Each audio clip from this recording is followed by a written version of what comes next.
Graça e paz, irmãos. Faz tempo que eu não apareço aqui. Tá bom? Agora com saudade já. Estamos fazendo um estudo sobre liderança, bíblica. E dentro dos assuntos, hoje nós vamos pensar um pouco no tempo do líder, a agenda do líder, como organizar o seu tempo. Isso é um dos fatores críticos de sucesso na liderança, é você saber organizar o seu tempo, Sabemos que o tempo é um fator limitado, às vezes curto demais, para tudo que a gente tem que fazer.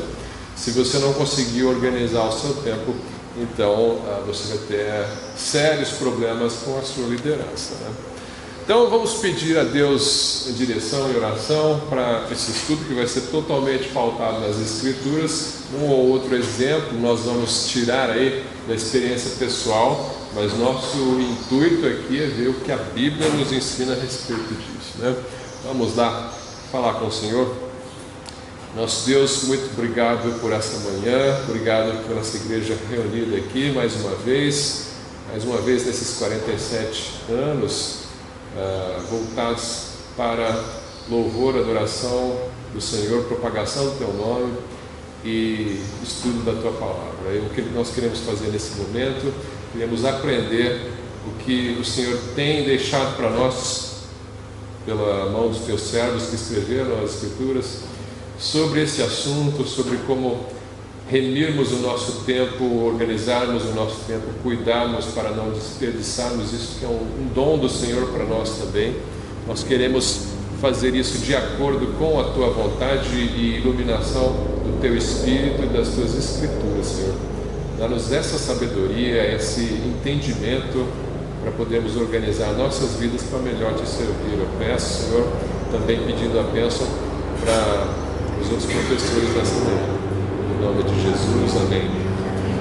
Vamos começar com o Salmo 90. Então, o Salmo 90 é um salmo bastante conhecido, o Salmo de Moisés, Segundo aí diz o título desse salmo na Bíblia, Oração de Moisés, homem de Deus. Este não é um título colocado pelo tradutor, esse estava no manuscrito hebraico, esse título aí.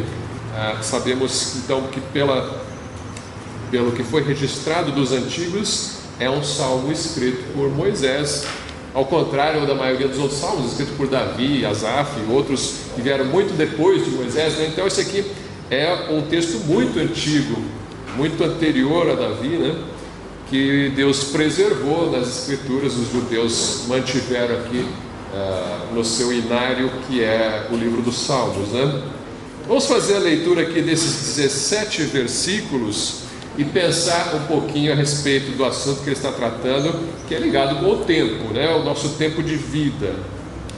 Senhor, Tu tens sido o nosso refúgio de geração em geração. Antes que os montes nascessem, ou que Tu formasses a terra e o mundo, mesmo de eternidade a eternidade, Tu és Deus. Ele começa falando do tempo de Deus, Como é o tempo com Deus? Deus é eterno e Ele vai de eternidade até eternidade, Nós não somos assim, nós vamos para a eternidade. Todo ser humano vai continuar a existir por toda a eternidade. Existem alguns grupos cristãos que acham que que os ímpios, por exemplo, serão aniquilados e deixarão de existir. Este não é o nosso entendimento. Nós entendemos que todos os seres humanos criados vão existir por toda a eternidade, ou eternamente desfrutando da glória de Deus, ou eternamente separados da glória de Deus. Mas não há fim, uma vez que você teve um começo. Mas Deus não teve um começo. Esse é um conceito que nós não conseguimos compreender. Como é que alguma coisa não pode ter um começo? Como ela pode vir da eternidade passada? Mas o nosso Senhor e Jesus e o nosso Pai, Deus, eles vieram desde a eternidade. O Espírito Santo é eterno, então a Trindade existe desde a eternidade. Tu reduzes o homem à destruição e dizes: tornai-vos filhos dos homens, porque 1000 anos são aos teus olhos como o dia de ontem que passou e como a vigília da noite. Lógico, se ele existe desde a eternidade, 1000 anos não é nada perto do infinito, né? Então não há comparação. Então, para Deus, passaram-se 1000 anos ou passar-se um dia é a mesma coisa. Ele não fica impaciente porque passaram 1000 anos, né? Tu os levas como uma corrente de água, são como um sono. De manhã são como a erva que cresce, de madrugada floresce e cresce, à tarde corta-se e seca. Está falando sobre a brevidade da vida humana e de como são ceifadas as pessoas por meio da morte. A morte acomete a todos nós, pois somos consumidos pela tua ira e pelo teu furor somos angustiados. A gente não sabe o contexto aqui do que Moisés estava passando para inspirá-lo a escrever desse jeito a respeito do furor de Deus e da angústia. Talvez alguns acham que fosse durante o êxodo no deserto, quando o povo volta e meia pecava contra Deus e se rebelava, e isso causava tristeza ao coração de Deus e ao coração do seu servo Moisés. Então alguns acham que talvez nesse contexto ele tenha escrito essas palavras, não sabe, né? Pois somos consumidos pela tua ira e pelo teu furor somos angustiados. Diante de ti puseste as nossas iniquidades, os nossos pecados ocultos, à luz do teu rosto, pois todos os nossos dias vão passando na tua indignação. Passamos os nossos anos como um conto que se conta. Os dias da nossa vida chegam a 70 anos, e se alguns, pela sua robustez, chegam a 80 anos, ele chegou ao quê? 120, né? 120 Moisés chegou, mas aqui ainda não tinha chegado, né? Ele tinha pelo menos 80, porque ele já saiu do Egito com 80 anos, né? Mas isso não era comum. A gente percebe aqui que na média eles ficavam ali nos 70, parecido com hoje em dia, né? Ficavam ali na média entre 70, alguns chegavam a 80. O orgulho deles é canseira e enfado, pois cedo se corta e vamos voando. Isso aqui é a nossa vida. Ele está descrevendo a vida do ser humano. Você pode viver até 80, alguns vão chegar aí até 100 anos, talvez passar um pouco, né? Mas é que é rápido. É rápido.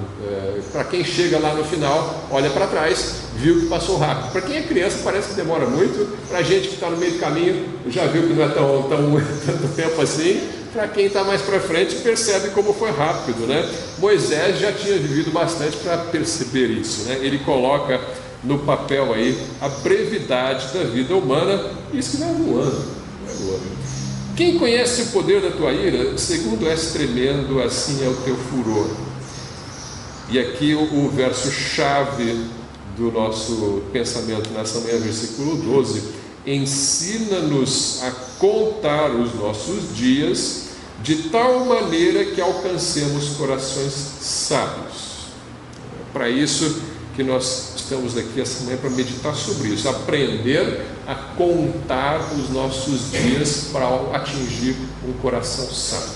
O líder tem que contar os seus dias para ter coração sábio, desenvolver um coração sábio, percebendo a brevidade da sua vida, não ficando deixando para depois aquilo que eu posso fazer para o reino de Deus hoje. Nosso foco é qual é a vontade de Deus para mim, para você, no seu reino. Como eu posso avançar o reino dos céus hoje, de acordo com a vontade de Deus. Não ficar deixando para depois, porque depois talvez você não tenha mais nem saúde para fazer aquilo que você pode fazer hoje. Então conte os seus dias e atinja um coração sábio. Ele continua: volta-te para nós, Senhor, até quando? Aplaca-te para com os teus servos, Farta-nos de madrugada com a tua benignidade, para que nos regozijemos e nos alegremos todos os nossos dias. Alegra-nos pelos dias em que nos afligiste e pelos anos em que vimos o mal. Por que eu vou ficar alegre pelos dias que eu fui afligido? Porque você aprendeu com isso. Isso também é contar os dias. Contar os dias maus e os dias bons, e aprender com isso e desenvolver um coração sábio.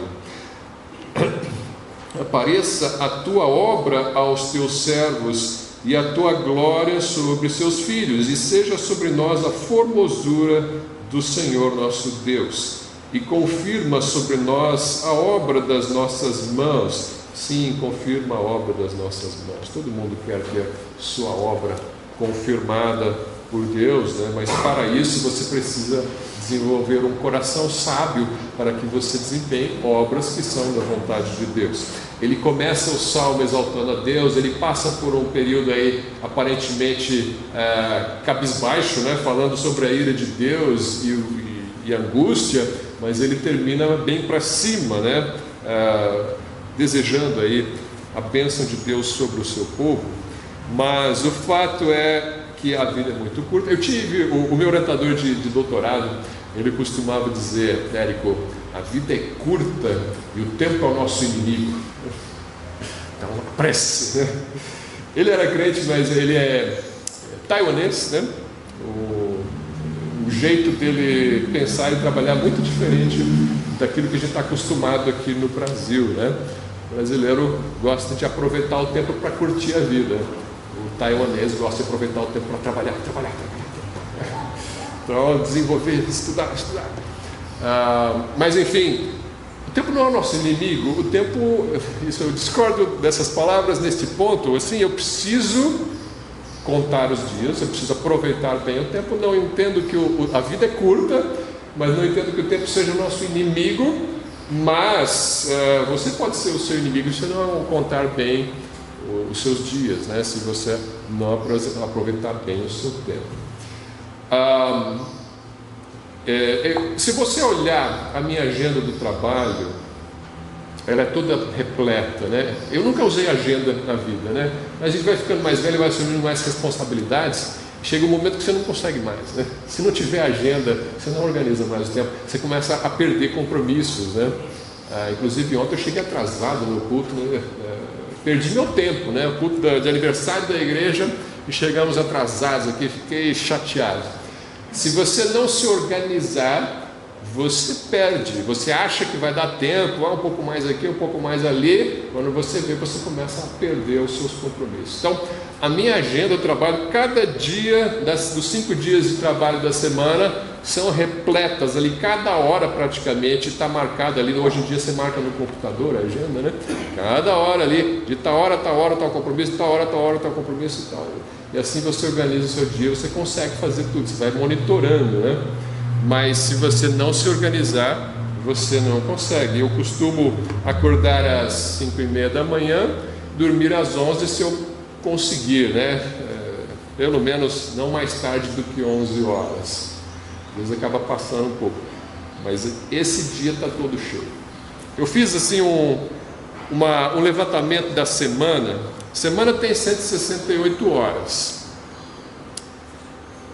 Você, se reservar 7 horas por noite, se você conseguir, eu não consigo, né? Mas se você conseguir 7 horas, 8 horas o pessoal diz que é o ideal, né? Eu acho meio fora da realidade, assim, a gente conseguir 8 horas de sono, pouca gente consegue. Mas se você conseguir 8 horas é saudável. Vamos colocar 7 horas, que é algo factível assim, para a maioria das pessoas. Dá 49 horas. Temos 168 horas. Vamos ver como é que a gente pode organizar esse tempo. 168 horas. Se você gastar 49 horas com sono, 7 horas por noite. Então 49 já foram com isso. Você vai gastar aí 45 horas por semana de trabalho, se você tem um trabalho normal, né? Que vai aí das 8 às 5, aí 1 hora de almoço, 45 horas por semana. Geralmente você vai, às vezes, vai trabalhar um pouquinho mais, né? Então, vamos colocar aqui 45 horas por semana de trabalho, daquele que está numa empresa, né? A dona de casa não para, não tem 45, ali é direto, né? É mais que 45. Mas para quem está na empresa, 45 marcados, né? Eu separei 7 horas de trânsito. Eu gasto muito tempo em trânsito, né? A gente vai para o trabalho, às vezes tem que sair no banco uma hora, voltar, às vezes tem que levar a criança na escola, trazer, aí voltar, tal. 1 hora por dia de trânsito não é nada exagerado. Então você vai gastar 7 horas no carro, 7 horas com refeições, pensando em meia hora por refeição, fora a 1 hora de almoço que você tem no trabalho. Aí se calcular meia hora aí, vai dar 1 hora por dia, calculando café, lanchinho, jantar, meia hora por 2 refeições, 1 hora de refeição aí, você gastar fora a hora do almoço, mais 7 horas aqui. 3 horas para fazer compras, geralmente é mais. Você tem o supermercado, tem as padarias, você sempre esquece alguma coisa, você vai voltar lá, mas uma semana assim que você consiga fazer, vamos pôr uma média aí de 3 horas de compras por semana. 7 horas eu estou separando aqui de lazer e descanso, fora a noite de sono. Saindo, estou colocando aí de presente para todo mundo 1 hora de lazer, que geralmente não consegue, tá? Mas estou colocando aqui um caso aí, mas estou dando para vocês aqui 1 hora de lazer e descanso.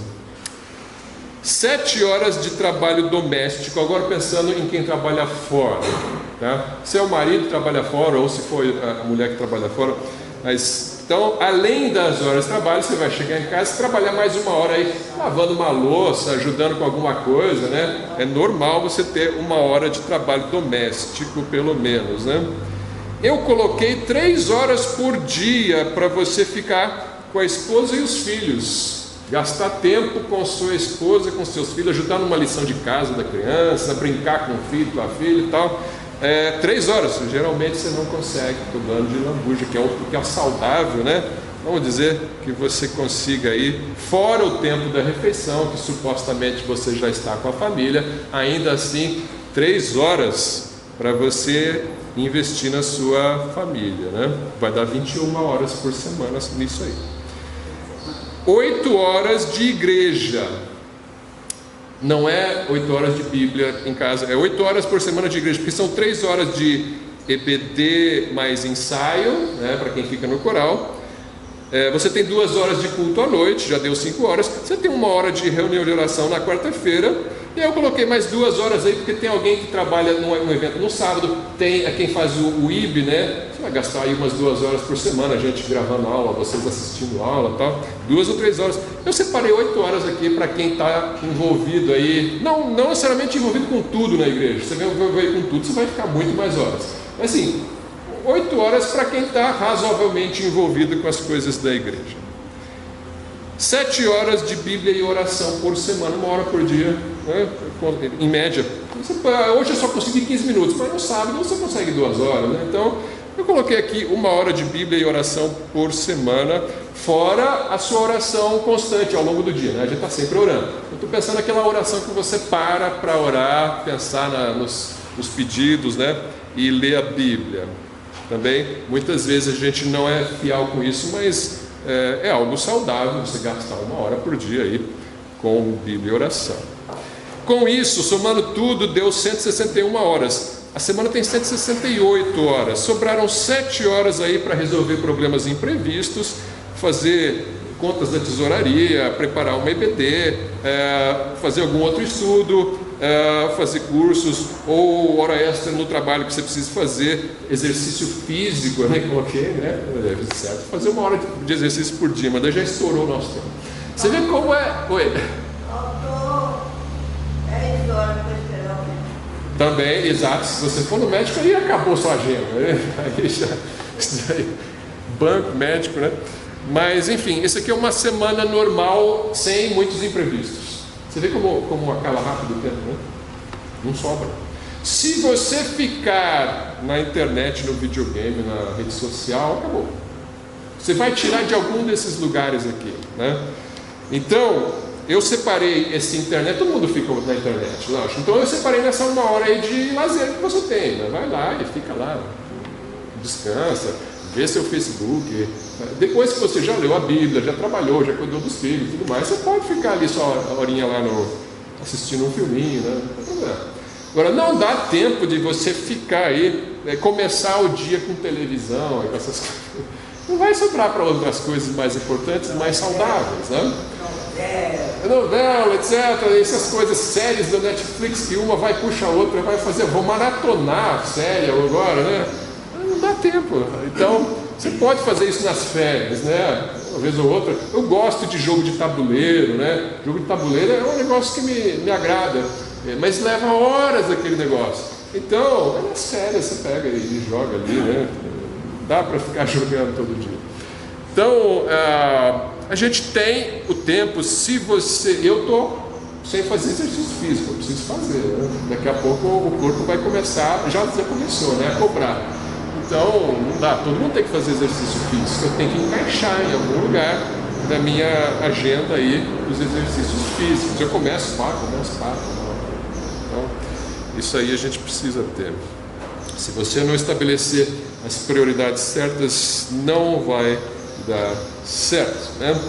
Eu, às vezes, estou sem tempo de ler a Bíblia, então a gente puxa o celular, geralmente a gente está lá esperando um ônibus no ponto, ou numa fila, e você vai lá e você começa a ver rede social. Então, eu comecei a me exercitar, eu puxo a Bíblia e começo a ler a Bíblia no celular. Eu não gosto de ler Bíblia em celular, eu gosto de ler a Bíblia eu faço meu esboço ainda em papel, né? Não uso nem o tablet, né? Então, mas eu sou antiquado, eu gosto de papel, eu gosto de livro, né? Mas nem sempre dá. Você está no trânsito, está no caminho assim, põe para tocar uma Bíblia ali, uma música com letra boa, né? Para você se alimentar nessas horas vagas, né? Senão você não consegue se alimentar. Você precisa ter tempo de meditação, né? Eu gosto de, antes de ir para o trabalho, parar numa praça e dar uma caminhada para meditar. Meditar é muito importante. Você precisa meditar. Nem sempre dá tempo de fazer isso, né? Mas quando não tem que levar a criança para a escola, não dá tempo. Enfim, o Salmo 90 nos ensina isso, como você obter um coração sábio, remindo o tempo, contando os dias. É para contar mesmo, porque é curto. Se você vai deixando, os anos não são as horas e os dias que vão passando, o ano acaba, né? Sempre no fim do ano as pessoas falam como o ano passou rápido, né? Como o ano passou rápido. Se você investir bastante bem o seu tempo, você vai ver que o ano não passou tão rápido assim. Na verdade, ele passou devagar. Você quer que chegue logo o fim do ano para você entrar de férias, porque você não está carregado de trabalho, você quer descansar, né? Porque você aproveitou bem o ano, aproveitou bem o tempo que você tinha de acordo com aquilo que você tinha que fazer, né? Então nós vemos aí a fragilidade do homem, a eternidade de Deus, o apelo à misericórdia de Deus ali nos últimos versículos, né? Sabendo da grandeza e eternidade dele e da nossa fragilidade, sabemos com tudo isso nesse salmo que a morte é uma realidade para os homens e é um aviso para os homens, né? Os homens não gostam de pensar na morte, mas contar os dias também é olhar para a morte ou para a vinda de Cristo. Nós que somos crentes aguardamos a vinda de Cristo. Moisés, quando escreveu isso, ele não tinha em mente a vinda de Cristo. Essa mensagem não era tão clara ainda. Ele não estava aguardando a vinda de Cristo. Cristo não tinha vindo a primeira vez ainda. Eu estou pensando na segunda vinda, né? Ele pensava na primeira, ele profetizou sobre a primeira vinda do Messias, né? Mas essa não é para arrebatar a sua igreja. Então, esse contexto do arrebatamento da igreja não pertence à esperança dos santos do Velho Testamento, ela pertence à esperança dos santos do Novo Testamento. Nós estamos aguardando o retorno do Messias, eles estavam aguardando a primeira vinda do Messias. Então, o retorno é para nos transformar, é para nos dar a recompensa, para nos dar a próxima forma do reino dos céus. Nós estamos vivendo aqui o reino dos céus hoje em dia, mas não é a forma gloriosa que ela vai se manifestar no futuro. Então essa é a nossa esperança, que Cristo voltará para nos transformar e nos dar o seu reino glorioso, né? E Isso deve estimular o nosso pensamento a respeito dos nossos dias. Se você não tiver as coisas do alto na sua mente diariamente ou regularmente ao longo dos seus dias, você se perde em meio às coisas desse mundo, porque são muitas coisas. A gente colocou aqui no papel algumas delas. Certamente eu me esqueci de um monte de coisas importantes que você tem que fazer durante a semana. Então, se você não parar para pensar nas coisas do alto, você só pensa nas coisas de baixo.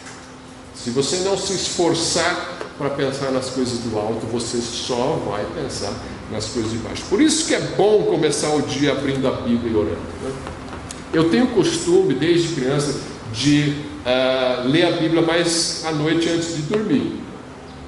Mas eu tenho que admitir, e eu gosto de fazer isso também, sempre que possível, ler antes. Então, eu estou tentando ler quando começa o dia e antes de dormir, né? Porque o meu tradicional é ler antes de dormir. Mas ali sua cabeça já está cansada, né? E ali o dia já passou, você vai dormir. Quando você lê de manhã, você se prepara espiritualmente para o dia que está começando, né? Eu não preciso me preparar espiritualmente para a noite que eu vou dormir, eu vou passar dormindo, né? Então é bom você ter coisas boas na mente para dormir. Sim, claro que é bom. Mas é importantíssimo você ter boas coisas na mente para o dia que você vai enfrentar, né? Porque as tentações vão vir durante o dia, geralmente, não durante o tempo que você está dormindo, né? Pode vir também, né? Mas é mais normal vir enquanto você está acordado. Então você tem aí a importância de pensar nas coisas do alto e contar os seus dias, como Moisés está falando aí no Salmo 90. A nossa vida, se você olha para os versículos 4 a 6, né, que fala aí do tempo passando rápido, 1000 anos como um dia, a nossa vida parece longa, então, quando está no começo, mas ao final da vida você vai ver que é como um dia, né? E aí, nós precisamos nos tornar a Ele, pensar nas coisas de Deus. Ok, versículo 12 eu já mencionei, né? Ensina-nos a contar os nossos dias. Quando eu vi esse versículo aqui, eu lembrei do Eclesiastes. Eclesiastes 7:2 é um texto que eu sempre lembro quando tem funeral, né? Eclesiastes 7:2. Melhor é ir à casa onde há luto do que ir à casa onde há banquete, porque naquela, ou seja, na do luto, está o fim de todos os homens, menos dos que forem arrebatados, tá? Mas fora esses, todos irão morrer. É o fim de todos os homens, e os vivos o aplicam ao seu coração. Então é importante você aplicar a morte ao seu coração. O ser humano precisa pensar na morte. O ser humano não gosta de pensar na morte, mas precisa pensar na morte. Se você é incrédulo, lógico, dia e noite pensa na morte, né? Você precisa se resolver. Você não pode dormir essa noite sem saber se quando você morrer você vai estar no céu ou no inferno. Então você precisa aplicar ao seu coração o destino de todos os homens, que você aprende na casa do luto.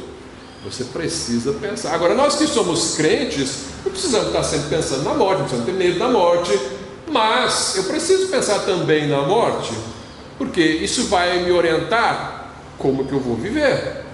Porque se eu não penso no que vai acontecer depois, então, como eu falei, você vai ser guiado pelos seus sentidos. Os seus sentidos ali é o tato, é o paladar, a visão, a audição, né? O que está faltando? Falei tudo? É a audição, né? Então, enfim, os sentidos é que vão te guiar. É o que eu estou sentindo, que eu estou percebendo aqui deste mundo, isso que vai guiar. Estou com fome, vou comer, né? Estou cansado, vou dormir, né? Essas coisas. Mas isso aí não são coisas que vão definir a sua eternidade. As coisas que definem a sua eternidade são outras, de nível espiritual. E o nível espiritual você não percebe pelos sentidos, você percebe pela fé. É pela razão e pela fé. Então você vai pensar nas coisas do alto e vai crer nas coisas do alto que você não está vendo, não está ouvindo, não está sentindo o olfato, esqueci o olfato. Não está sentindo o cheiro, né? Eu sinto. Tem gente que fala, eu senti um cheiro de enxofre, deve ter demônio nessa casa. Não sei, eu nunca senti. Não estou dizendo que não acontece, eu só sei que eu nunca senti, né? Eu já entrei em casa de macumbeiro e não senti cheiro de enxofre, mas tem gente que diz que tem essa sensibilidade. Agora, se eu for depender do meu sentido para perceber as coisas espirituais, eu não vou perceber nada. Eu não sinto o demônio, eu não sinto o anjo, eu não sinto. Eu creio, porque está escrito. E porque eu tenho percebido na minha vida, mas eu percebo na minha vida porque eu tenho fé. Eu olho as coisas com olhos espirituais. Eu interpreto a realidade com olhos espirituais. Eu interpreto a realidade com base naquilo que está escrito. Então eu passo os meus dias estudando as Escrituras, porque eu quero que elas me deem sabedoria para interpretar o que está acontecendo à minha volta. Porque os homens vão ter outras interpretações. Os psiquiatras vão ter outras interpretações. Os cientistas, os físicos vão ter outras interpretações. Os médicos vão ter outras interpretações. Mas eu tenho interpretações bíblicas. Estou falando nada mal contra essas profissões, elas têm seus lugares, mas elas não são suficientes para você interpretar a realidade se você não tem a Bíblia. Oi. O senhor falou aí sobre o cheiro estranho que a pessoa fala, né? Do demônio e tal. Eu tenho essa experiência de pensar assim, né? Quando eu era jovem, adolescente e tal, andava muito no lugar de mato, campo, capoeira, né? Mata fechada, aí tinha aquele caminhozinho que ia, né? Às vezes passava de noite, por ali. Aí tem aquele cheiro estranho, como se fosse batatinha cozida, outra vez de enxofre, aquele cheiro estranho, né? Aí eu, naquela ignorância, né? Superstição naquela época, aí pensava, ó, o demônio está perto aí mesmo, mas olha o cheiro. Ele fica por Essa perto. superstição pura. Ele fica por perto, nem cheiro. Eu não vou julgar, eu sei que eu não sinto nada, eu só posso dizer isso, nunca senti. Mas estranho, porque eu não tinha casa, não tinha nada perto e aparecia aquele cheiro. A Bíblia não diz que o demônio tem cheiro, né? Então, enfim, não diz que não tem também, né? Eu não vou criar uma regra em cima disso. Sentiu um cheiro gostoso de Jesus. Aí é bom, né? Mas é assim, né? Quando é que eu vou ter tempo para fazer um seminário? Sempre deixo para depois, quando eu tiver tempo, né? Eu tenho muita vontade de fazer um mestrado em teologia, né? Já fiz mestrado, doutorado em outras áreas, eu queria fazer um mestrado em teologia. Hoje, eu sei que não é certo eu investir tempo nisso, porque eu vou abandonar outras coisas que eu creio que da parte de Deus são prioridades. Mas, dando um exemplo, né? Se você tem um chamado para um seminário, eu estou cuidando de um seminário, né? Eu dou aulas de teologia aqui no nosso seminário, eu não consigo no momento largar isso para fazer um outro seminário. Talvez um dia esse seminário vai estar caminhando tão bem sozinho que eu posso me afastar, tirar um sabático para fazer as matérias no seminário, né? Que eu gostaria de fazer. Mas no momento eu estou concentrado nisso aqui. Então não é a hora, mas talvez para você seja a hora. Então você tem que contar, não sou eu que vou contar os seus dias, não é seu pai, sua mãe, sua mulher que vai contar os seus dias. Casado tem que contar junto, né? Marido e mulher, muitas coisas você tem que contar junto os dias, né? Porque vocês estão ligados um ao outro. Mas você tem que saber que um dia vai acabar a oportunidade, vai fechar a porta de oportunidade. Um dia você vai querer e não vai ter mais saúde. Eu quero ir para o campo missionário, eu quero entregar aí anos da minha vida para missões. Olha, chega uma hora que não dá mais. Pelo menos não naquele campo mais difícil. Vai dar como um apoio em outros campos, sim. Até o fim da sua vida você pode apoiar missões, mas talvez você não vai conseguir fazer tudo aquilo que você poderia. Então você tem que contar. Eu quero criar um ministério de evangelismo que não tem na nossa igreja. Quando você vai começar? Você tem dom, chamado para isso? Está preparado para isso? Tem o apoio da igreja para isso? Ou você não está nem calculando essas coisas? Um dia, né? Sempre um dia vai. Quando eu sentir mais forte, né? Cuidado com esse negócio de sentir mais forte, né? Porque se a gente não separa tempo para jejuar e orar por essas coisas, para Deus mostrar claramente, se eu não separo esse tempo de preparação, então não vai ter aquela vontade. Se Deus mostrar, se você não busca Deus, Deus não vai mostrar, né? Você tem que se colocar nas mãos de Deus, tem que ser uma pessoa íntegra de coração nas mãos de Deus. Aquele que busca a vontade de Deus encontra. Então aí você vai buscando, Ele vai mostrar se é você ou se é outro, não se não é. Então, mas você precisa estar gastando tempo com Deus. Gastar é um nome meio chato, né? Investindo tempo com Deus. Há tempo para tudo na vida, né? Eclesiastes 3. Parece que falta tempo para tudo, né? Mas ele diz que tem tempo para tudo, né? É só você se organizar, Eclesiastes 3:1 em diante: tudo tem o seu tempo determinado, e há tempo para todo propósito debaixo do céu. A frase é forte, né? Tem tempo para todo propósito, que é importante. Você se organizar e saber, ter sabedoria de como organizar o tempo. Organizar o seu tempo. Há tempo de nascer, isso não está no teu controle, pode ficar tranquilo, não precisa decidir nada a respeito disso, isso é com Deus e seus pais, né? Há tempo de nascer e tempo de morrer. Não assuma esse nas suas mãos, né? Muita gente tira a própria vida, né? Esse não é da nossa alçada o tempo de morrer. Há tempo de nascer e tempo de morrer. Tempo de plantar e tempo de arrancar o que se plantou. Eu investi 10 anos da minha vida naquele empreendimento. Olha, tem hora que joga fora. 10 anos você perdeu com isso. Não vai perder os próximos 10. Certo? Não deu certo. Não foi da vontade de Deus. Não deu. Paciência. A gente tem que saber se reinventar às vezes na vida, né? Então, algumas coisas não vão acontecer isso. Aquilo que a Bíblia diz vai acontecer, você vai ser fiel naquilo que está escrito. Mas tem um monte de coisa que não está escrito, né? Isso é um plano que eu tenho. Eu acho que é bom, acho que vai edificar a igreja.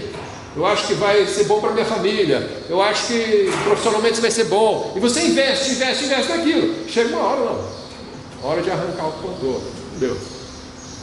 Paciência, não fique deprimido por causa disso. Toque a sua vida para frente com Deus.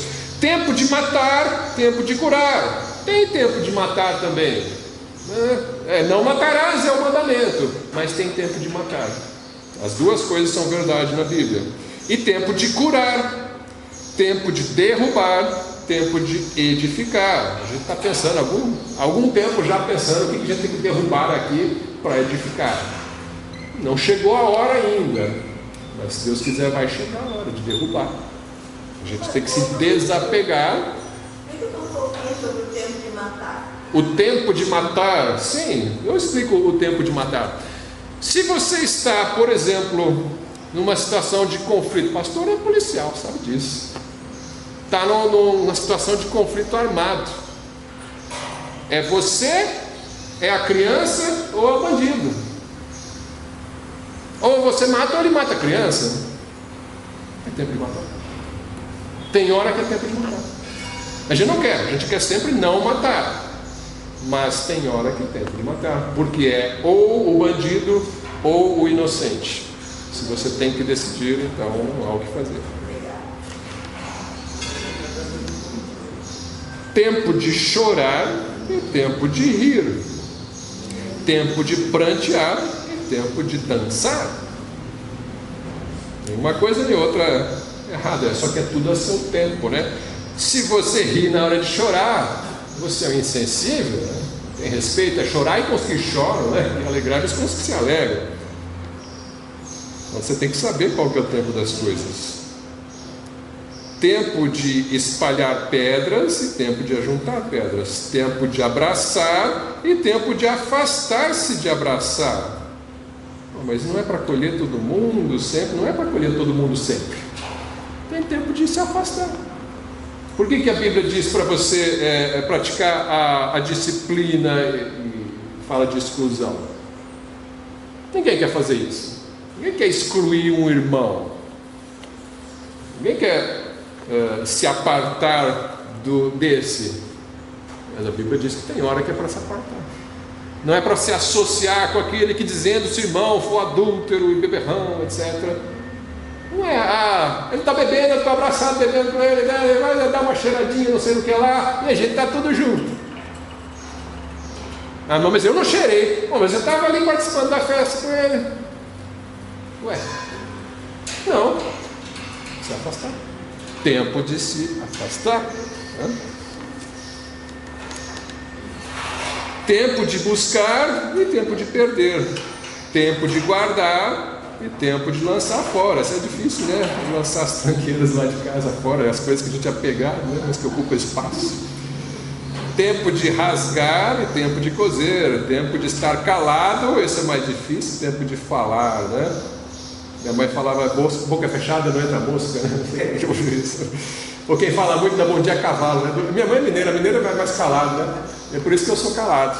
Então, não, é sempre... Essa semana a gente estava... O reitor do ITA estava avaliando os seus chefes de divisão. Eu sou chefe de divisão lá. E aí ele sentou comigo, vamos preencher uma ficha aqui e vamos dar uma nota para você por cada item aqui, né? E aí ele foi falando, pontualidade, você é pontual, isso aqui, produtividade e tal. Chegou um momento ali, ele tinha lá sobre se expressar, né? Falar, ele falou, o que você acha? Ele perguntou para mim, eu acho que eu sou muito calado. Ele falou, porque você é uma pessoa que tem o que falar, nas reuniões você podia falar mais, ele falou, né? Você podia se manifestar mais, porque você é uma pessoa sensata, né? Educada, então tem tempo de ficar calado. Não é só ficar calado também, né? Humilde, né? Sempre humilde, não vou falar. Mas você tem que falar às vezes, né? Tem que saber. Já por outro lado, tem aqueles que não sabem a hora, né? Pessoa muito jovem, no meio de pessoas mais maduras, e ela que está lá querendo ensinar todo mundo, né? Não é assim, né? Você tem que ter um respeito pelos mais velhos. Você está numa reunião, você é o mais novo, o mais inexperiente, então você ouve primeiro e fala depois, né? Não é que você não pode falar, você deve falar, mas primeiro você ouve, depois você fala, né? Você tem que ficar atropelando e dando lição dos mais velhos, né? Então, veja é Eliú, né? O último que falou dos amigos de Jó, né? Eliú? Acho que é, né? Ele é o último, né? 3 falaram um monte de bobagens e o Eliú era mais novo, ficou esperando. Chega uma hora, ele fala, ele repreende os outros, né? Então, a gente tem que saber o momento de ficar quieto, o momento de abrir a boca. Isso também faz parte do líder em formação. O líder em formação sabe aproveitar o tempo dele, e ele aproveita pensando qual é a hora de ficar quieto, qual é a hora de falar. Esse é um dos pontos mais importantes do desenvolvimento da sabedoria. É você saber assimilar antes de falar. Porque se você fala antes de assimilar, a chance de você falar bobagem é grande, né? Porque hoje em dia, todos nós pensamos que sabemos tudo, só porque temos um celular com internet na mão. Eu ouvi alguma coisa que o outro não ouviu, então eu quero falar, quero corrigir, né? Então, isso é muito típico do jovem, né? E estou falando do jovem aí, infelizmente não tem muitos jovens aqui, né? Enfim. Você tem, eu lembro de mim mesmo, falar para mim mesmo, né? Não sei os outros. Minha experiência, eu sempre gostei de estudar e aprender, né? Estuda, aprende e quero comunicar. Então você vai estudando e vai aprendendo. Chega uma hora na sua juventude que você acha que você sabe muito. Olha, eu sei um monte de coisa. Chega uma hora, aí passa esse pico, você começa a estudar muito mais e você vai começando a ver que você não sabe nada, né? Você tem um monte para aprender, e aquilo que você achava que sabia, na verdade você não sabia, você aprendeu errado, né? Por quê? Porque agora você aprendeu muito mais e abriu um leque de conhecimento que você não sabia que existia, e você vê, puxa vida, eu achava que eu sabia alguma coisa, olha só o quanto de coisa que eu não sei. Então, o jovem, ele não tem tanto a percepção, pelo menos eu não tinha, a percepção de ver o quanto eu não sei. Você acha que quando leu uma teoria sobre teologia ou sobre física, agora eu entendi quântica, agora eu entendi soteriologia. Não entendeu nada, você entendeu um pouquinho. Você acha que sabe tudo, está pronto para ensinar. Aí você começa a perceber que o seu conhecimento é extremamente limitado. Você tem muito, aí tem que ser humilde, né? Você vai aprender até o fim da vida e vai morrer sem saber um monte de coisa, e lá na eternidade, quem sabe a gente aprende o resto, né? Na eternidade. Mas é importante estar procurando aprender, lógico, né? O jovem precisa aprender. Aqui o tempo de plantar, vamos pensar aqui no tempo de plantar. Ele fala que existe tempo de plantar e tempo de arrancar o que você plantou. É importante você aproveitar o tempo para plantar. Tem hora para plantar, né? A juventude é a hora para plantar muitas coisas que você vai colher depois. Certas coisas, se você não planta na juventude, você não colhe depois. É hora de... Porque assim, o jovem não pensa em Eclesiastes, não pensa em Salmo 90... Então ele acha que, como eu sou jovem, tenho saúde, tenho força, eu tenho que aproveitar a vida agora, porque depois eu não vou conseguir, né? Então eu tenho que fazer todas as bobagens que eu consegui agora, depois eu me acerto quando eu for mais velho. Ledo engano. Quando você for mais velho, a sua vida vai estar estraçalhada. Você não é mais apto para ser um bom pai, para ser uma boa mãe, para ser um bom marido, uma boa esposa, provavelmente, porque você já se contaminou com tudo na vida. Você vai ter que passar o resto da vida tentando tirar essas coisas da cabeça, tentando tirar um monte de tentações que vão vir na tua cabeça, né? Então, o jovem, ele é ensinado isso pela mídia, pelos astros, pelos astros, celebridades, né? Ensina as pessoas que você tem que curtir a vida. Curtir a vida significa prostituição, bebedice, drogas, né? E outras coisas desse tipo. Isso que significa curtir a vida na opinião do mundo.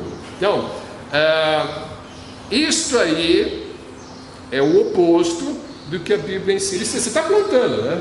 Você está plantando, você vai colher isso tudo lá na frente. Agora, se você, em vez disso, investir na palavra de Deus, no trabalho e no estudo, naquelas virtudes mencionadas no livro de Provérbios, né? Trabalhe, obedeça a sua mãe, seu pai, essas coisas aí de gente careta, quadrada, crente, né? Vocês cuidem de crente.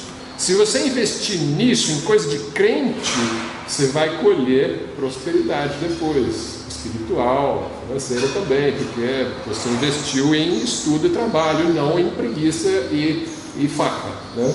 Então, natural, não estou inventando teologia nenhuma aqui de prosperidade, estou falando só uma coisa lógica, né? Você investe em farra, você vai colher pobreza. Isso aí é a palavra de Salomão em Provérbios. Você investe em trabalho, você vai colher prosperidade, né? Então, quando eu tinha, eu entrei na faculdade com 17 anos, logo no primeiro ano eu consegui um estágio de tempo integral numa indústria que eu morava em Mogi, estudava à noite, faculdade particular, e durante o dia então eu trabalhava para pagar a faculdade. Eu acordava às 5h15 da manhã, pegava 2 ônibus para ir para outra cidade, 1 hora de viagem, chegava lá mais de 1 hora, chegava lá, trabalhava das 8 às 5, pegava o ônibus, ia direto para a autoescola, em Mogi, pegava 2 ônibus, autoescola, saía da autoescola e ia para a faculdade.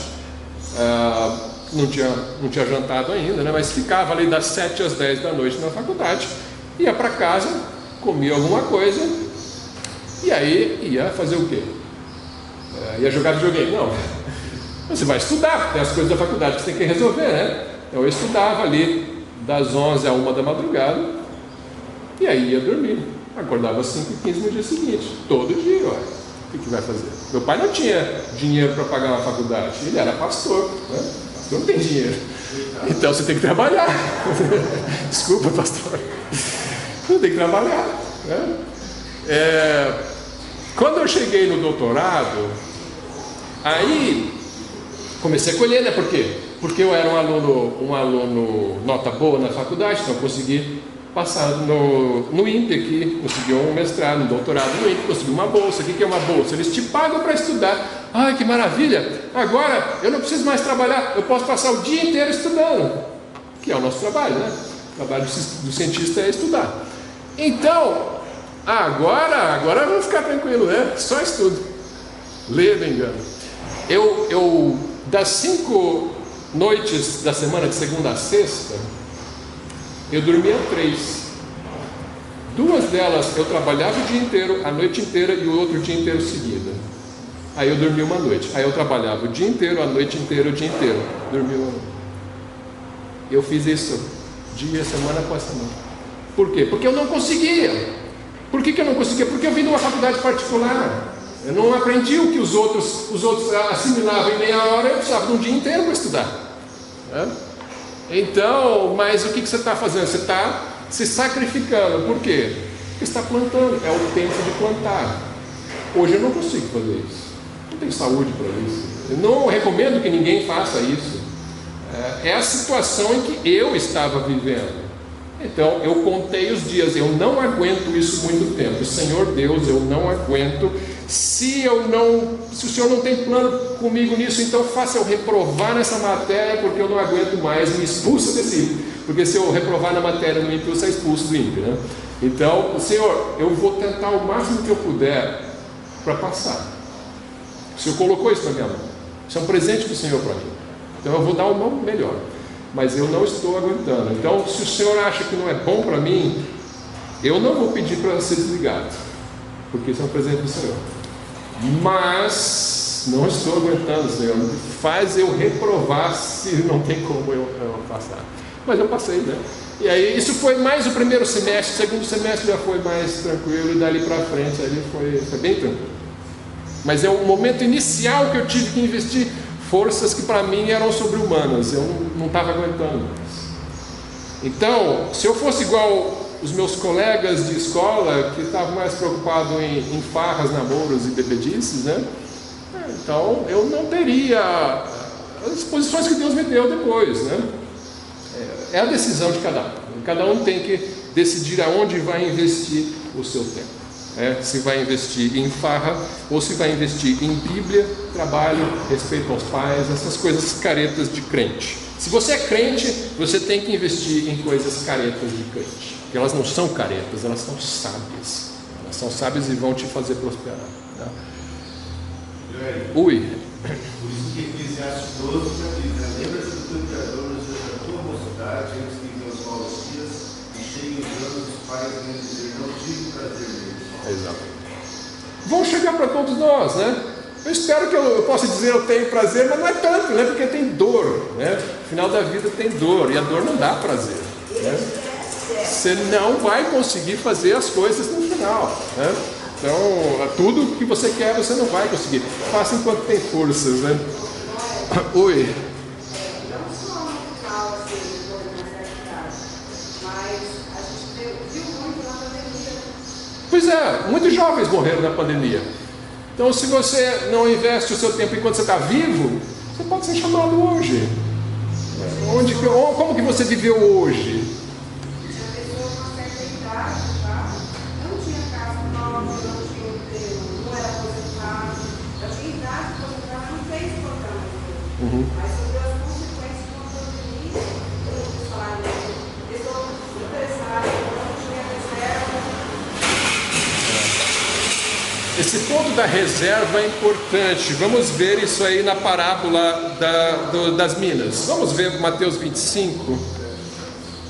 Muito importante, como você investe o tempo. Estamos pensando no reino de Deus em prioridade. Eu falei aqui exemplo de escola, de estudo e tal, né? Mas isso é para ilustrar uma parte da vida, né? A parte mais importante da vida, na verdade, é o reino, né? Tudo isso é parte do reino porque você está inserido nesse ambiente, né? Então você vai ser um crente no meio que você está. Então em tudo isso você tem que mostrar a diferença entre você e os outros. Mas nós temos aqui em Mateus 25 uma série de parábolas. Em particular a parábola das minas, ou dos talentos, né? Desculpa, dos talentos aqui é o termo que usa no Mateus 25. Ela vem logo depois das parábolas das virgens. As duas parábolas estão relacionadas, não são o mesmo sentido, mas são parecidos. A parábola das 10 virgens, os irmãos sabem, né? 5 nessas e 5 sábios aguardando o noivo, e aí 5 ficam de fora e 5 entram. E depois vem a parábola dos talentos. A parábola das virgens, a gente não vai entrar nos detalhes hoje, ela enfatiza mais a sua preparação para a vinda de Cristo, no sentido da preparação espiritual, aguardando Ele chegar. Você tem que estar pronto para quando Cristo chegar, para você não ser lançado fora. Ela está falando de salvação ou perdição. Se Cristo virá, se você é das virgens sábias que estão aguardando o Messias e vão para o reino, ou se é das virgens nécias que não estão aguardando o Messias propriamente e vão ser deixadas de fora. Dos talentos é parecido, porque está aguardando o Messias também, aguardando o Senhor. A gente já vai ler o texto. Mas ela enfatiza mais, não só você estar preparado espiritualmente, ser salvo ou não ser salvo. Ela está falando mais das recompensas para aqueles que trabalharam bem enquanto estão esperando. Então, pensa lá nas virgens que estão esperando, mas você então está esperando, mas você também está trabalhando. A parábola dos talentos vai enfatizar mais o que você fez, o trabalho que você fez e a recompensa que o Messias virá quando ele trará quando ele vier, Que recompensa ele vai dar a cada um. Tem um que se perde também, Ela fala de perdição e salvação também, mas a ênfase maior é em como que você trabalha. Então vamos ler a dos talentos. A parábola dos talentos vai começar no versículo 14. Porque, Mateus 25, 14. Porque isto é também como um homem que, partindo para fora da terra, chamou os seus servos e entregou-lhes os seus bens. E a um deu 5 talentos, e a outro deu 2, e a outro 1, a cada um segundo a sua capacidade. E ausentou-se logo para longe, e tendo ele partido, o que recebera 5 talentos, negociou com eles, e granjeou outros 5 talentos. Da mesma sorte, o que recebera 2, granjeou também outros 2. Mas o que recebera 1, foi e cavou na terra, e escondeu o dinheiro do seu senhor. E muito tempo depois, veio o senhor daqueles servos, e fez contas com eles. Então aproximou-se o que recebera 5 talentos, e trouxe-lhe outros 5 talentos, dizendo: Senhor, entregaste-me 5 talentos, eis aqui outros 5 talentos que granjeei com eles. E o seu senhor lhe disse: Bem está, servo bom e fiel. Sobre o pouco foste fiel, sobre o muito te colocarei. Entra no gozo do teu senhor. E chegando também o que tinha recebido 2 talentos, disse: Senhor, entregaste-me 2 talentos, eis que com eles granjeei outros 2 talentos. Disse-lhe o seu senhor: Bem está, servo bom e fiel. Sobre o pouco foste fiel, sobre o muito te colocarei. Entra no gozo do teu senhor. Mas chegando também o que recebera 1 talento, disse: Senhor, eu conhecia-te que és homem duro, que ceifas onde não semeaste, e ajuntas onde não espalhaste. E atemorizado, escondi na terra o teu talento, aqui tens o que é teu. Respondendo, porém, o seu senhor, disse-lhe: Mau e negligente servo, sabias que ceifo onde não semeei, e ajunto onde não espalhei? Devias então ter dado o meu dinheiro aos banqueiros, e quando eu viesse, receberia o meu com juros. Tirai-lhe, pois, o talento e dai-o ao que tem os 10 talentos. Porque a qualquer que tiver será dado, e terá em abundância, mas ao que não tiver, até o que tem ser-lhe-á tirado. Lançai, pois, o servo inútil nas trevas exteriores, ali haverá pranto e ranger de dentes. Então, a parábola conta uma história dramática, com o final trágico, e está basicamente representando a época entre a ascensão de Cristo e a segunda vinda de Cristo. O Senhor é Cristo aqui, que ele vai fazer uma viagem ali, ele vai se ausentar, e então ele se ausenta na sua ascensão, ele saiu do mundo. Os servos são os discípulos de Jesus. Você vai ter aí então esses servos vivendo nesse período aí, desde a ascensão de Cristo até a segunda vinda de Cristo. Lógico, ninguém viveu todo esse tempo, Então, o cumprimento final, se você for pensar, literalmente ele vai acontecer, mas é com a geração que estiver viva no momento da volta do do Senhor, mas é lógico que enquanto isso, a parábola traz lições para nós. Por quê? Porque nós também vamos morrer ao longo do tempo, então nós também vamos nos encontrar com o Senhor, e Ele pode vir a qualquer momento, né? Oi. Eu penso que esses talentos são dons que Deus dá para os irmãos trabalhar. Ótimo. Então vamos pensar um pouco aí no significado do talento, né? Só cuidado com a palavra, né? Talento, que a gente pensa em talento, a gente pensa, olha como é talentoso, né? Tem nada a ver a palavra aqui. A aplicação está correta, tá? Envolve também talento, né? Não só isso, mas envolve também os dons e talentos. Mas a palavra em si confunde um pouco, porque a palavra para nós no português de hoje, talento, significa habilidade, uma pessoa talentosa. E na parábola, talento significa uma quantidade de dinheiro, né? Esse era um senhor muito rico e ele deixa um talento, eu separei aqui, é cerca de 30 ou 40 quilos, não tem muita certeza aí de quanto que era o peso de um talento, uma quantidade de prata ou ouro, um talento, que alguns dizem que equivale mais ou menos a 30 quilos, outros a 40 quilos. Depois apareceu uma moeda chamada talento que valia 6.000 denários. 6.000, denário é uma diária, né? De um diarista. Então 6.000 dias dá mais do que 16 anos de trabalho. Então um talento dava mais de 16 anos de salário para um diarista ou um soldado que ganha por dia na época. Então o que recebeu 5 talentos ali tinha salário para mais de 80 anos de vida, né? Então é bastante dinheiro ali que foi colocado nas mãos desses servos para administrarem esse talento enquanto o Senhor estava ausente. Uma Catarina pontuou bem que são dons e talentos das pessoas para serviço do reino. Você pode expandir um pouco mais, não só a sua habilidade natural ou o seu dom espiritual, como também o seu dinheiro que você vai investir no reino, o seu tempo que você vai investir no reino, né? O seu esforço, qualquer coisa que Deus tenha colocado à sua disposição, qualquer dádiva de Deus sobre a sua vida, seja a sua saúde, né, as suas forças, que você possa investir no reino de Deus para a ampliação do reino de Deus, fazendo a vontade de Deus. Eu creio que isso está embutido no significado ali desses talentos. É coisas que Deus te deu para você administrar bem. Isso, então, no nosso contexto de hoje, vamos pensar no tempo, né? O tempo que Ele te deu para você investir bem para multiplicar o reino de Deus. O que é multiplicar o reino de Deus? Pode ser almas convertidas, mas não só almas convertidas, almas que você edificou também contam, né?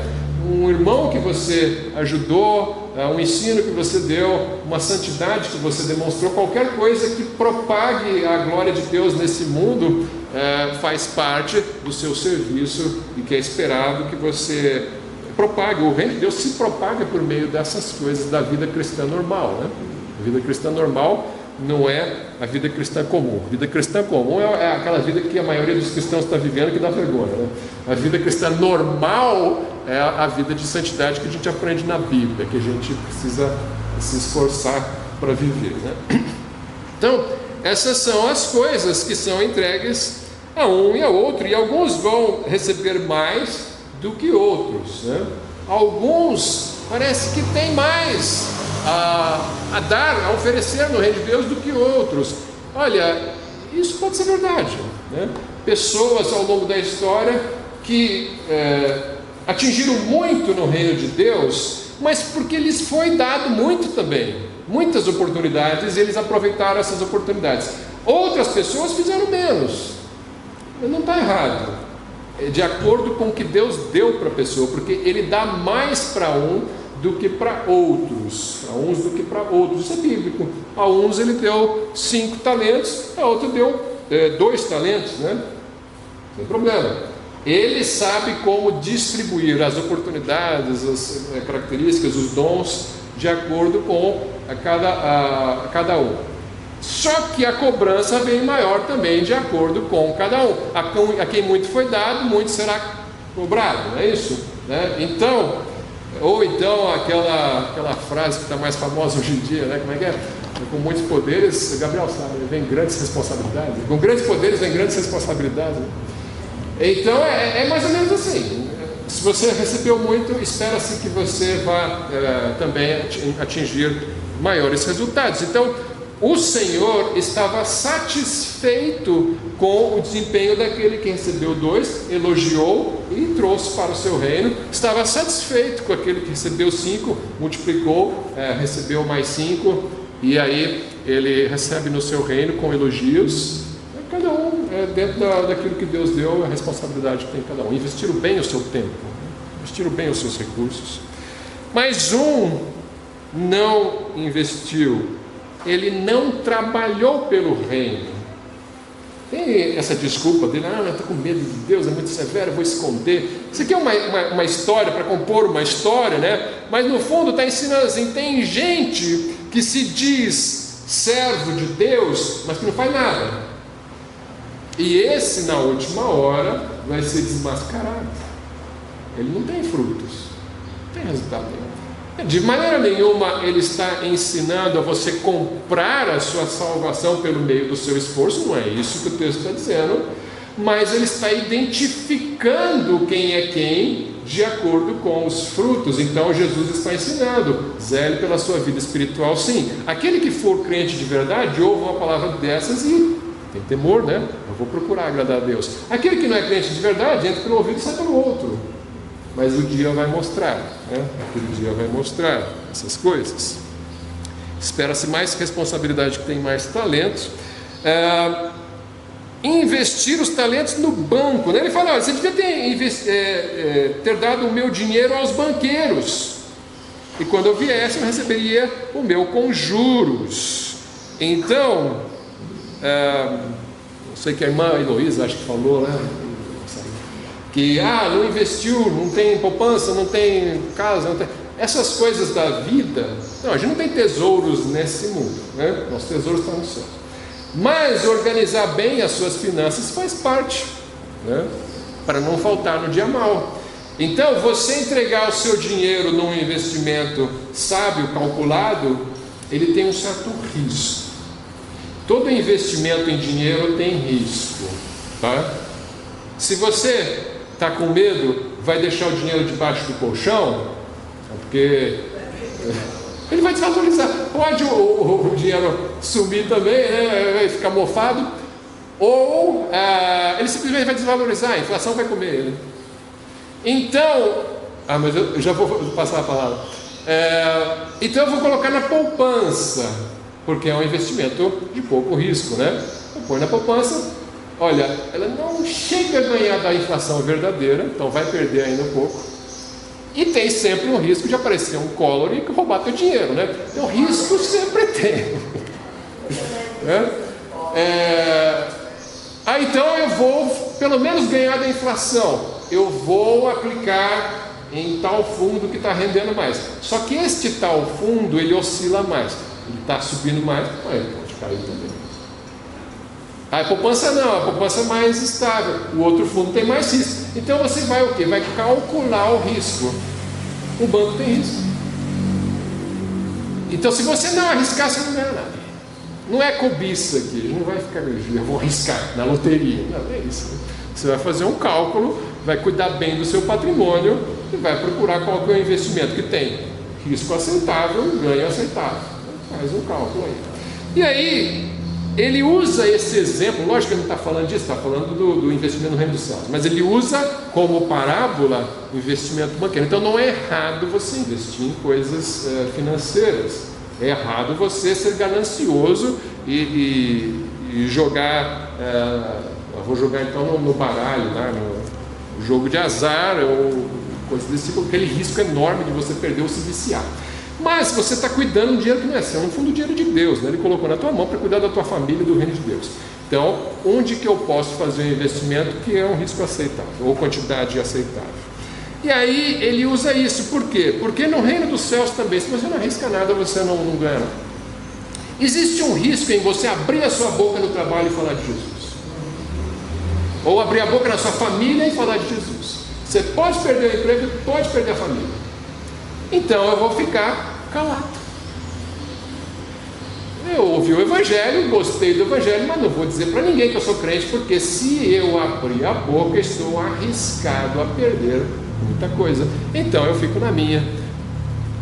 Pode ser que você tenha uma surpresa quando o Senhor voltar, e você seja esse servo aqui, porque os covardes não herdarão o reino dos céus, não é? Você não tem coragem de assumir. Oi? O Marco fala mesmo. Ah, sim, o Marco diz, até esqueci, desculpa, Marco. Não, é questão de risco, né? Você achar que você guardar o dinheiro em casa, você não está correndo risco. Eu conheço, quando eu era adolescente, tinha um vizinho que ele não confiava em banco. Eu vou guardar o dinheiro aqui em casa. Não sei disso, então é debaixo do colchão, né? Mas isso pode ser mentira, mas ele guardava o dinheiro em casa. Aí um dia houve um curto-circuito na casa dele, era de madeira, então o senhor só pegou uma hora. Por sorte, ele salvou a própria vida, né? Ele saiu correndo, né? Ele perdeu tudo que tinha, inclusive o dinheiro que ele tinha. Na terra, os ladrões roubam e minam e a traça e a ferrugem corrói. A gente tem que estar pronto para isso. O importante é que você, eu acho assim, né? Que o risco deve ser na medida da sua coragem de investir. Você não pode investir também pensando em ficar rico só com investimento, não. Porque a Bíblia diz que você tem que viver do suor do seu corpo. Você vê do suor trabalho. Mas você fazer um bom investimento, visando talvez uma previdência futura, uma velhice mais tranquila, eu acho que é válido. Sem a ganância, porque a gente vê ele jogando no tigrinho, né? Pois é, exatamente. Boa coisa. Esse tipo de investimento é aquilo que Isso aí você está desperdiçando aquilo que Deus colocou na tua mão. está fazendo algo que é pecado. Pastor. Esse último rapaz aí que recebeu o talento e entregou, e o senhor falava que você não deu para os banqueiros, né? Para que pudesse multiplicar. Quando eu olho para a igreja de forma geral, parece que a maioria da igreja recebeu um talento. Não 2 nem 5. E infelizmente parece que a maioria está enterrando o seu talento. Que são as suas capacidades, os seus recursos, as suas oportunidades e o seu tempo. Como que a gente poderia orientar essas pessoas, esses irmãos, que às vezes até nem sabem o talento que tem. Todos nós temos dons e talentos. Né? O conselho que eu daria é, se você não sabe qual é o seu dom, não sabe quanto talento você tem, não sabe o que fazer, olhe quem está fazendo e ajude. Essa é a forma como você pode fazer com que o seu talento seja, entre aspas, descoberto, que você, chegando no mestre, você não enterrou o seu talento. Se você não sabe o que fazer, ajude quem está fazendo. Uma boa. Às vezes os outros percebem o seu talento antes de você também, né? Mas todo cristão Desculpa, a irmã Catarina levantou a mão rápido. O melhor investimento que eu faço é o dízimo que eu entrego. Tem outros também, né? Mas é importante, tem muita gente que não faz esse investimento, né?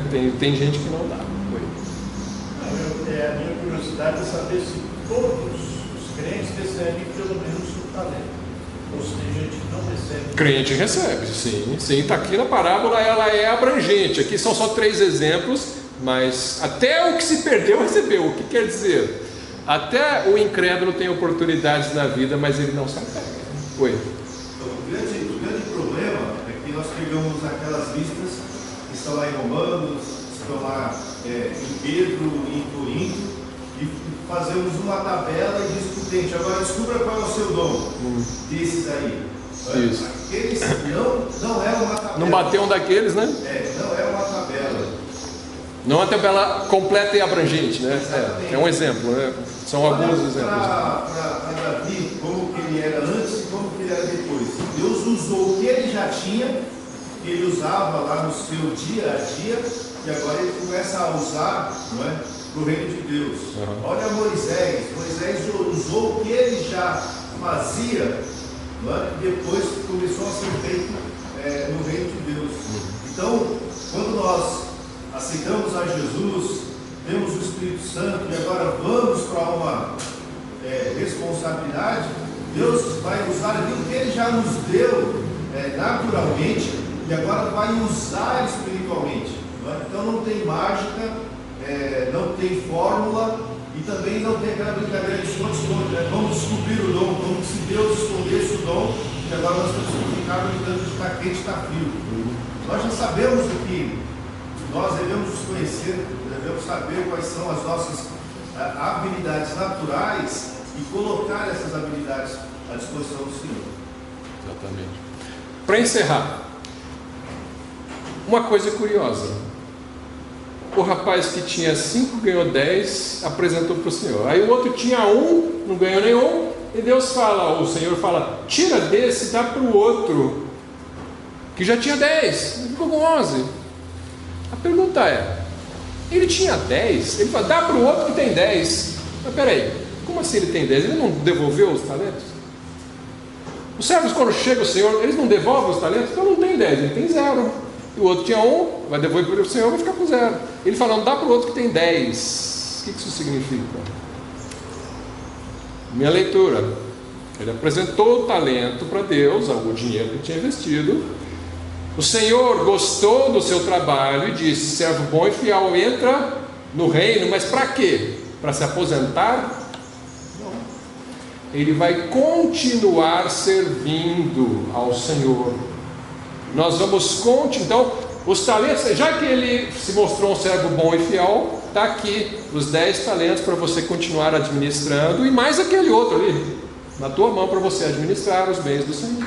Então, os servos continuam servindo o Senhor depois da vinda do Senhor. Não existe aposentadoria do discipulado. Quando o Senhor voltar, você não vai se aposentar e tocar harpa para o resto da vida.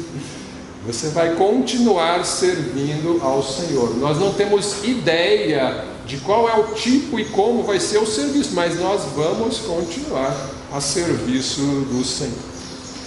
Amém, irmãos? Vamos então entregar ao Senhor nosso tempo e não fazer bobagem com Ele, né? Vou passar a palavra aqui para o irmão Mamãe.